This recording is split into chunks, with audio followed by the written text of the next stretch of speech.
It's difficult to run a startup. It's difficult to build a product.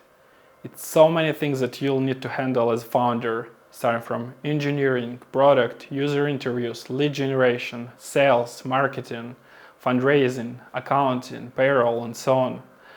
It's impossible for a single person to handle and understand. Even if you have a team responsible for all these areas, you still have a lot of issues with that because you need to align the team now. In Parlact, we work with startups on different stages, starting from the pre-seed to the unicorn exits, and we learn a lot from their founders. I tell you what mistake you should avoid with running your own businesses, and I tell you what practice we apply in Parlact teams to lower the risk while building the next startup. First, you need to be transparent with your team.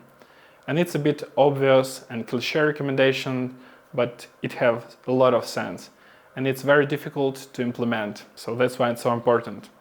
By being transparent, I mean you'll need to share everything that is going on with your startup, with your team. And by everything, I mean plans, your meetings, your goals for these meetings, objective for the startup itself, what worked and what didn't work. And what didn't work is more important. And your failures are important for the team. Once you're starting to sharing all the information that's happening with startup, the magic starts happening.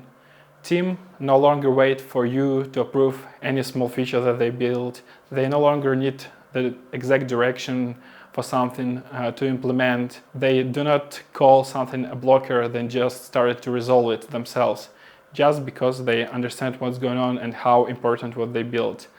They are not wasting a lot of time on things that doesn't make a lot of sense. They spend more time on things that matters, and so on. So being transparent is very important with your team, and sharing failures is even more important. And once you're transparent with the team and magic already start happening, secondly, you need to teach entrepreneurships in any team member. As a founder, CEO, you are the main entrepreneur in your team.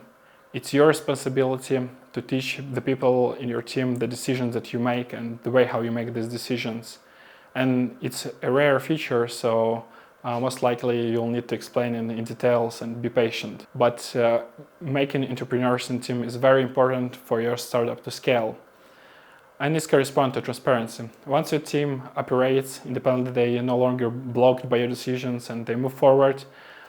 Now, if the entrepreneur, they start to actually thinking about their financial or other impact that any action will make on their product. So they're starting just to treat things more seriously. They start to work more effectively, and they can bring other people in their team to help them because they understand the core of your business, so you can scale. And that's your goal. Your goal is to make your team to act independently of you.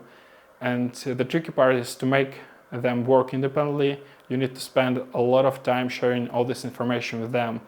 All the things happening in startups, all the things happening with your decision, while keeping your information clean and concise.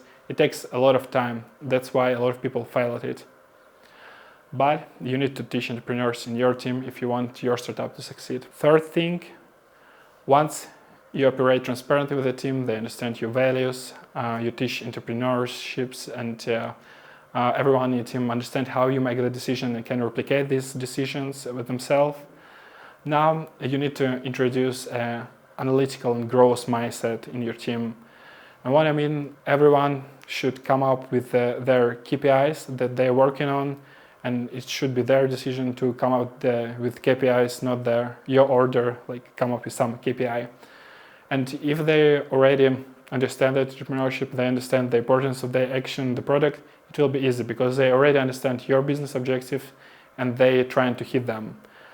So they will come up with these KPIs, and it makes life a lot of easier. It makes everything a lot of easier because coming up with these systems and KPIs means you're simplifying something difficult to something that you can actually manage. So with any feature release, you can track these KPIs and see whether it actually worked or not. Let's say you're working on the content and somebody posts the blog post. If you don't have any analytics or KPI the only information that you can tell, now we have 10 blog articles in our blog, but doesn't it make sense why we have 10 articles, what the value it brings to us.